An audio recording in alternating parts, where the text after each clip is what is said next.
টেস্টিবল চ্যানেলে আপনাদের সবাইকে অনেক স্বাগত। আজ আমি আপনাদের সাথে শেয়ার করব শঙ্কর মাছের রেসিপি। আপনারা একবার এইভাবে শঙ্কর মাছ ট্রাই করে দেখতে পারেন, পুরো কিন্তু মাংসের মতন স্বাদ লাগবে। তো চলুন রেসিপিটি আমরা শুরু করি।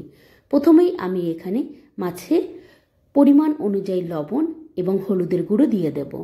এবার আমি ভালো মতন মাছের সাথে লবণ এবং হলুদের গুঁড়ো মাখিয়ে মাছটি কিছুক্ষণ এই অবস্থায় আমি ম্যারিনেট করার জন্য রেখে দেব।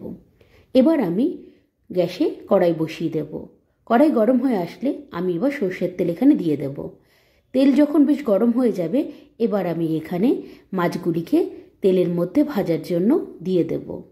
এক এক করে আমি মাছগুলি কিন্তু তেলের মধ্যে এখানে দিয়ে দেব। এবার আমি মাছগুলিকে এক পাশ বেশ ভালো মতন ভেজে নিয়ে উল্টে আমি অন্য পাশ বেশ লাল লাল করে কিন্তু ভেজে নেব।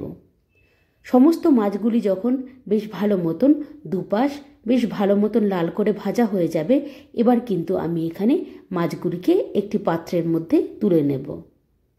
সমস্ত মাছগুলি যখন তেল থেকে তোলা হয়ে যাবে, এবার আমি এই মাছ ভাজার তেলের মধ্যেই কিন্তু বড় বড় করে কেটে রাখা আলুগুলি আমি এখানে কিন্তু ভেজে নেব।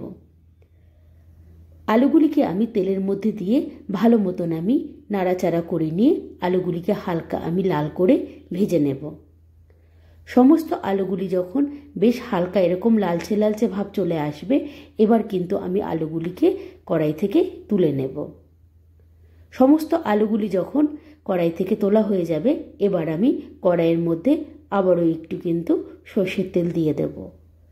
তেল যখন বেশ গরম হয়ে যাবে, এবার আমি কিন্তু তেলের মধ্যে ফোড়নে গোটা জিরে এবং শুকনো লঙ্কা দিয়ে দেব।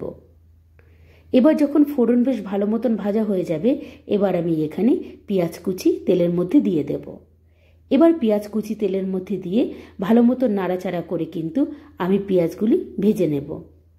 পেঁয়াজ যখন বেশ ভালো মতন ভাজা হয়ে যাবে, এবার আমি তেলের মধ্যে আগের থেকে পেস্ট করে রাখা টমেটো, এই পেস্টটি কিন্তু আমি তেলের মধ্যে দিয়ে দেব। এবার আমি টমেটো পেস্ট নাড়াচাড়া করে আমি কিছুক্ষণ ভাজতে থাকব। যখন টমেটো থেকে কাঁচা গন্ধ চলে যাবে, এবার এখানে আমি আদা, রসুন এবং কাঁচা লঙ্কা পেস্ট এটি আমি কিন্তু দিয়ে দেব।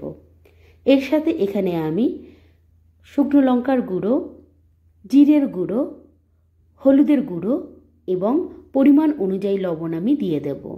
এর সাথে এখানে আমি অল্প পরিমাণে চিনিও দিয়ে দেব। এবার আমি এই সমস্ত মশলাগুলিকে ভালো মতন নাড়াচাড়া করে মিশিয়ে নিয়ে আমি কিন্তু একটু সময় নিয়ে এই মশলাটি কষাতে থাকব। মশলা এখানে সময় নিয়ে কিন্তু বেশ ভালো মতন কষিয়ে নিতে হবে। মশলা যখন বেশ ভালো মতন কষে যাবে এবং মশলার থেকে যখন তেল এরকম উপরে উঠে আসবে, এবার আমি এখানে কিন্তু আগের থেকে ভেজে রাখা মাছগুলি এবং আগের থেকে ভেজে রাখা যে আলু, এগুলো আমি কিন্তু এবার মশলার মধ্যে দিয়ে দেব। এবার এখানে আমি হালকা হাতে কিন্তু এই মশলা মাছ এবং আলুর সাথে কিন্তু ভালো মতন মিশিয়ে নেব। আপনারা কিন্তু বল প্রয়োগ করে এখানে ভালো মতন মেশাতে যাবেন না, তাহলে কিন্তু মাছ ভেঙে যাওয়ার একটা সম্ভাবনা থাকবে। এবার যখন মশলা মাছ এবং আলুর সাথে মেশানো হয়ে যাবে, এবার কিন্তু আমি এখানে পরিমাণ অনুযায়ী একটু জল দিয়ে দেব। আমি এখানে মশলার বাটি ধোয়া জলই কিন্তু ব্যবহার করেছি। এবার আমি তরকারিটি ভালো মতন নাড়াচাড়া করে নিয়ে খানিকক্ষণ একটু ফুটতে দেব। যখন তরকারি বেশ ভালো মতন ফুটে যাবে এবং আলু সেদ্ধ হয়ে আসবে, এবার আমি এখানে গরম মশলার গুঁড়ো দিয়ে তরকারিটি খানিকক্ষণ একটু নাড়াচাড়া করে নেব। এবার আমি এই অবস্থায় তরকারিটিকে কিছুক্ষণের জন্য এরকম রেখে দেব। ব্যাস এইভাবেই আমার তৈরি হয়ে যাবে শঙ্কর মাছের এই রেসিপিটি। আপনারাও কিন্তু এইভাবে একবার ট্রাই করে দেখতে পারেন, অসাধারণ টেস্ট হয়। আজ তবে আসি বন্ধুরা, বাই।